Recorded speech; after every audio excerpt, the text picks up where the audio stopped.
अस्सलाम वालेकुम दोस्तों, आमिर उस्मानी द उस्मानी कनेक्शन के साथ आपके पास मौजूद है। आज से हम ये प्रोग्राम शुरू कर रहे हैं इंशाअल्लाह। तो उसका मकसद मेन ये है कि हम किसी तरह से अपने आप को कनेक्ट कर सकें अपने यूथ से, अपने उन लोगों से जो कि अपने ममालिक से दूर ख़ास तौर से पढ़ाई के लिए बाहर निकले हुए हैं। मेरा अपना पर्सनल ताल्लुक़ अपने स्टूडेंट से बहुत ज़्यादा रहा है, क्योंकि विचिटा स्टेट यूनिवर्सिटी में काफ़ी अरसे से मैं यहीं पे काम कर रहा हूँ और वक्तन फ़वक्तन ऐसे स्टूडेंट्स भी मेरे साथ काम करते हैं कि जो ना सिर्फ कोई प्रोफेशनल प्रोजेक्ट्स पे काम करते हैं, बल्कि उनसे हर मौजू पे गुफ्तगू रहती है। तो इसी चीज़ को आगे बढ़ाने के लिए इंशाअल्लाह ताला हम ये प्रोग्राम शुरू कर रहे हैं। तलहा ख़ान मेरे साथ इसमें शामिल रहेंगे, वक्तन फ़वक्तन ये आते रहेंगे। माशाल्लाह इन्हीं की कोशिशों से और इनके दोस्तों की कोशिशों से हम ये पॉसिबल बना रहे हैं कि किसी तरह से हमारा प्रोग्राम इस काबिल हो कि ना सिर्फ ये कि लोग उसको देखें, सुनें, बल्कि उनको उससे बहुत फ़ायदा महसूस हो, ख़ास तौर से उन स्टूडेंट्स को जो कि अपना घर-बार छोड़ के दूसरे ममालिक में आके स्टडी करते हैं। तो सबसे पहले मैं तलहा ख़ान को इंट्रोड्यूस करूँगा कि ये यहाँ पे मैकेनिकल इंजीनियरिंग में पीएचडी के स्टूडेंट हैं, और बाकी मैं चाहूँगा कि ये ख़ुद आपको थोड़ा-सा अपने बारे में बताएँ। अस्सलाम वालेकुम। जज़ाकल्लाह, आपने मुझे इनवाइट किया अपने चैनल पे। मेरा नाम तलहा ख़ान है और मैं विचिटा स्टेट यूनिवर्सिटी में पीएचडी स्टूडेंट हूँ, डिपार्टमेंट ऑफ मैकेनिकल इंजीनियरिंग में। मैं कलकत्ता इंडिया से हूँ, जहाँ से मैंने अपनी बैचलर्स इन मैकेनिकल इंजीनियरिंग की थी 2018 में। फिर वहाँ से मैं मायमी फ़्लोरिडा आया 2019 की स्प्रिंग में, जहाँ पर से मैंने FIU फ्लोरिडा इंटरनेशनल यूनिवर्सिटी से मैंने डिपार्टमेंट ऑफ मैकेनिकल इंजीनियरिंग से अपनी मास्टर्स की। फिर वहाँ से ग्रेजुएट होने के बाद मैं यहाँ 2021 स्प्रिंग में as a PhD student join किया। Very good, very good. Welcome to our program. वक्तन फ़वक्तन हम आप लोगों को बहुत से ऐसे लोगों से मिलवाते रहेंगे जो कि अमेरिका में मुख्तलिफ़ यूनिवर्सिटीज़ में पढ़े हुए हैं और अब माशाल्लाह बहुत अच्छे प्रोफेशंस में सेटल भी हैं। तो उन लोगों से भी मुलाकात होगी, और जो लोग यहाँ अभी स्टूडेंट हैं उन लोगों से भी मुलाकात होगी। कुछ अरसे में मेरा एक टूर ड्यू है, तो वहाँ जाके दूसरे शहरों में, ख़ास तौर से टेक्सास में जाके फिर आप लोगों से और लोगों की मुलाकात करवाऊँगा। तो बात को शुरू करते हैं। तलहा, ये बताइए कि जो करियर प्रॉस्पेक्ट्स हैं लोगों के लिए, स्टूडेंट्स के लिए, वो क्या-क्या ऐसे सब्जेक्ट्स हैं जिनको परस्यू करने के लिए वो आ सकते हैं, और उसमें दोनों पहलू का ख़्याल रखिएगा कि उनका जो स्कोप क्या है फाइनेंशियल पॉइंट ऑफ व्यू से भी और फिर लर्निंग पॉइंट ऑफ व्यू से भी। तो मैं अपने पॉइंट ऑफ व्यू से एक बात कर सकता हूँ कि मैं अमेरिका क्यों आया। मेरी पहली एक्चुअली मुझे, जब मैं थर्ड ईयर ऑफ अपने इंजीनियरिंग में था, उसमें मुझे बताया, मैंने डिसाइड कर लिया था कि मुझे अब्रॉड आना है, कि मैं कहीं भी, वो अमेरिका हो या जर्मनी हो या कहीं भी हो, एक फर्दर एजुकेशन लेने के लिए। क्योंकि मेरा एक एंड गोल है कि मैं इंडिया वापस जाके जो मैं बाहर से सीखूं वो मैं अपने मुल्क में ले जाके उनको पास ऑन कर सकूं। वो पहली रीज़न थी। अमेरिका में इसलिए है क्योंकि यहाँ की करियर प्रॉस्पेक्ट, यहाँ पर एक नीच कल्चर है कि वो एक हर मेल्टिंग पॉइंट ऑफ कल्चर्स बोलते हैं हम अमेरिका को, जहाँ पर हर देश के लोग, हर कंट्रीज़ के लोग आते हैं, वहाँ लोगों से मिलने का मौका मिलता है। और यहाँ पर ये भी कहते हैं हम कि America is a land of dreams. वो इसलिए कहते हैं कि आप मेहनत करो, आपको उसका रिज़ल्ट मिलेगा। तो ऐसा नहीं है कि हम अमेरिका में आएंगे फिर हमें आउट ऑफ द ब्लू हमें कोई एक सक्सेस मिल जाएगा। यहाँ आप मेहनत करोगे, आपको रिज़ल्ट मिलेगा। बात करेंगे इन टर्म्स ऑफ अगर किस फील्ड में जाना है। बहुत बाज बाज लोग आजकल क्या है कि एक इंजीनियरिंग फील्ड में एक बूम है कि जहाँ पर हमें जॉब अपॉर्चुनिटीज़ बहुत ज़्यादा मिलती है, ख़ास करके कंप्यूटर साइंस इंजीनियरिंग में, जहाँ पर डेटा साइंस होगी, सॉफ्टवेयर इंजीनियरिंग होगी, नेटवर्किंग हो गई। इन फील्ड्स में अगर आप अमेरिका या कहीं भी रीजन में जाएंगे, यहाँ पर स्कोप ऑलवेज़ अच्छी रहती है। और अगर मैं दूसरी फील्ड्स की बात करूँ, जैसे एरोस्पेस इंजीनियरिंग हो गई या मैकेनिकल इंजीनियरिंग, इलेक्ट्रिकल इंजीनियरिंग, ये भी एक काफ़ी इस्टेब्लिश फील्ड है जहाँ पर से हमें अपॉर्चुनिटीज़ मिलती है। बट यहाँ पर डिफरेंस वो हो जाता है कि कंप्यूटर साइंस एक ऐसी फील्ड है जहाँ पर ऑलवेज़ एक रन ऑफ मनी रहती है, कैश इन्फ्लो रहता है, प्रोजेक्ट्स आते रहते हैं। Mechanical, electrical, aerospace, civil is based, इन पे भी कैश इन्फ्लो रहता है, बट उस लेवल पे नहीं रहता जहाँ पर वो दूसरी कंप्यूटर साइंस की फील्ड्स और वो रहती है। Time to time change time to होता टाइम रहता है। चेंज होता तो इस रहता है। वजह से जो बूम आया हुआ है वो कंप्यूटर साइंस या प्रोग्रामिंग या इन जी। चीज़ों में आया हुआ है।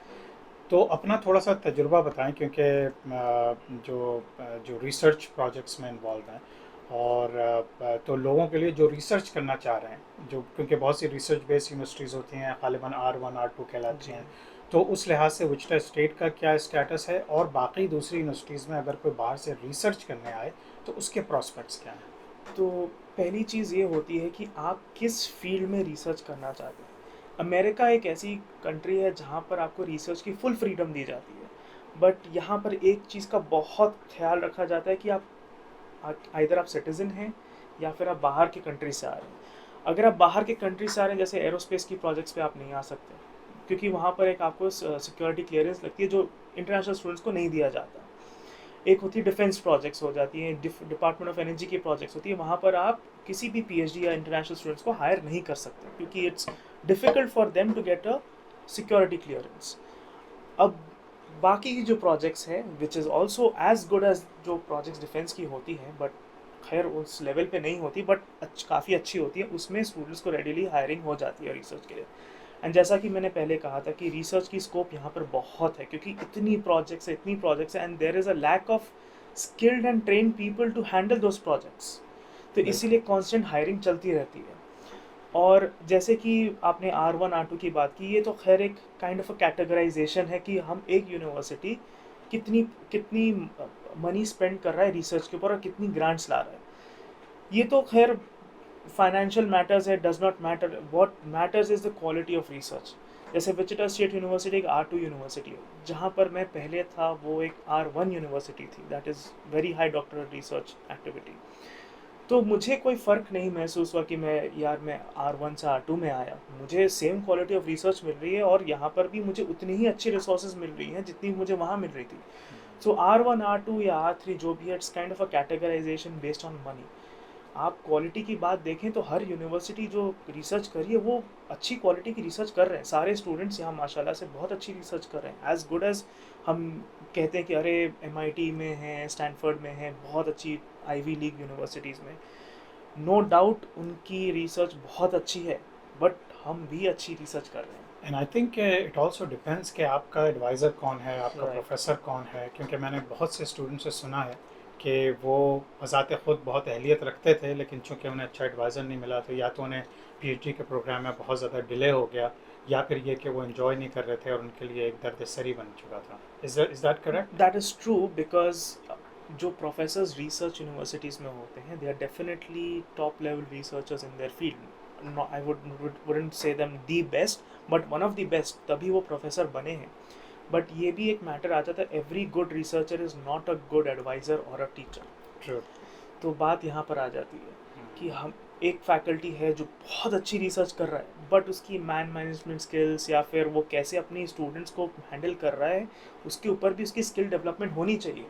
अब बहुत दफ़ा ये होता है कि faculty is a brilliant researcher but students manage नहीं कर पाए, तो वहाँ पर स्टूडेंट्स नाखुश हो जाते हैं और बात आती है कि फिर वो रिज़ाइन करते हैं, चले जाते हैं, फिर इट्स नॉट गुड। तो खैर मेरे जैसे मेरे मेरे जितने भी एडवाइज़र्स हैं, मेरे जितने भी कलीग्स के एडवाइज़र्स हैं, मेरे जहाँ तक नॉलेज में, they are really good people. उनकी management skills, research are always up to the mark. Very good, very good. अच्छा, तो हम थोड़ा सा टॉपिक चेंज करते हैं, चूँकि आपका ताल्लुक़ इंडिया से है, कलकत्ता से, तो आप के लिए जो यहाँ आके लाइफ को एडजस्ट करना है, क्योंकि आप दोनों पर्सपेक्टिव से देख सकते हैं, क्योंकि पाकिस्तान और इंडिया का, to be very honest, other than religion, जो कल्चर है या जो सिस्टम है वो kind of same.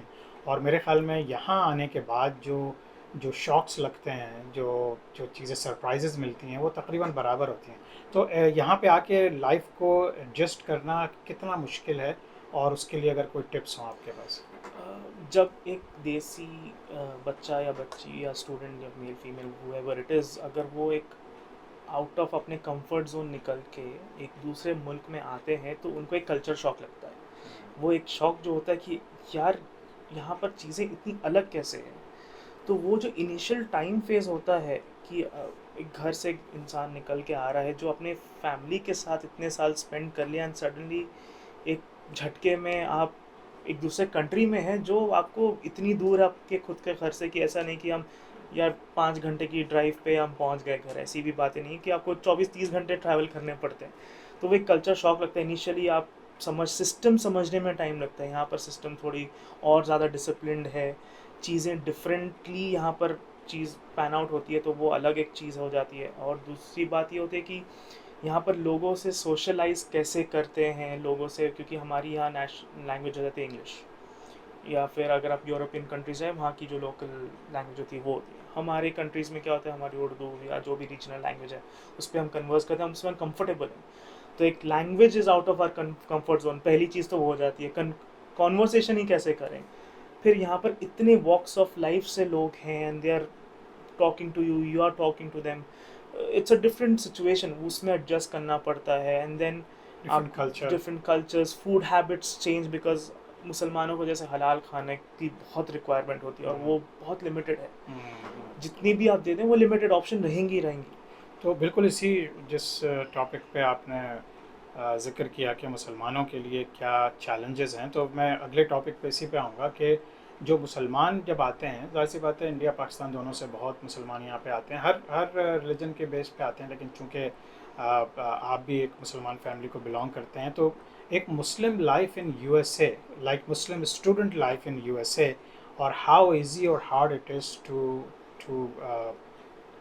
To be in that situation. पहली चीज़ तो ये है, जो हमारा जो रिलीजन है it's the most simplest of all religions.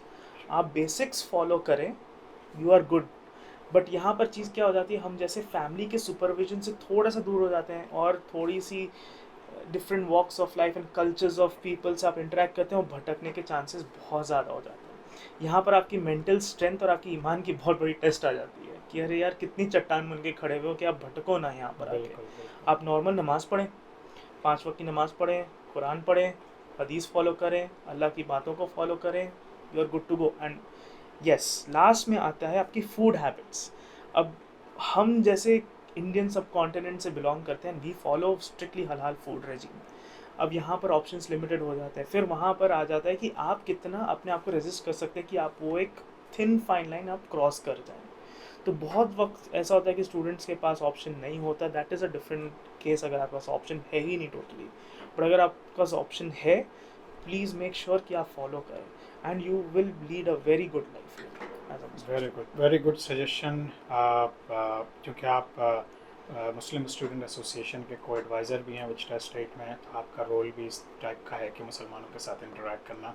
तो आई एम प्रीटी श्योर कि जो व्यूअर्स आप लोगों के लिए ये हेल्पफुल रही होंगी बातें, और आप हमें प्लीज़ अपना फीडबैक दें, कमेंट्स में बताएं कि हम और कौन से ऐसे टॉपिक्स शेयर कर सकते हैं, क्योंकि हमारा मकसद सिर्फ़ और सिर्फ अपने मतलब we have been taking for all this time कि हम चीज़ों को तालीम हासिल कर रहे हैं, हमें फाइनेंशियल सपोर्ट मिल रही है, हमें हर चीज़ की सपोर्ट मिल गई, लेकिन अब हम लोग उस लेवल पे पहुंच चुके हैं कि how can we give it back to our community. और ज़ाहिर सी बात है हम लोग चूँकि इंडिया पाकिस्तान से बिलोंग करते हैं, तो हम ये चाहते हैं कि वहाँ से नए आने वाले स्टूडेंट्स या यहाँ के जो स्टूडेंट्स हैं उनके लिए हम लोग कौन सी ऐसी बातें हैं जिसमें उनको गाइड कर सकें। तो आज के प्रोग्राम का इख्तिताम, बहुत शुक्रिया तला for being part of our programme. आपके साथ वक्तन फ़वक्तन मुलाकात होती रहेगी। लाइक ए सेट कि this is our first episode, लेकिन हम इसके ऊपर मुख्तलिफ ग्रुप से मुख्तलिफ स्टूडेंट्स के साथ, और इसके अलावा जितने भी अमेरिका में या पाकिस्तान में या जो पूरी दुनिया में जितने भी ऐसे लोग हैं जिनकी बातों से आपको कोई फ़ायदा पहुंच सके, इंशाल्लाह इस प्रोग्राम में उनको ज़रूर शामिल करूंगा। हम सबको दुआ में याद रखें। अगले प्रोग्राम तक के लिए इजाज़त। अल्लाह हाफ़िज़।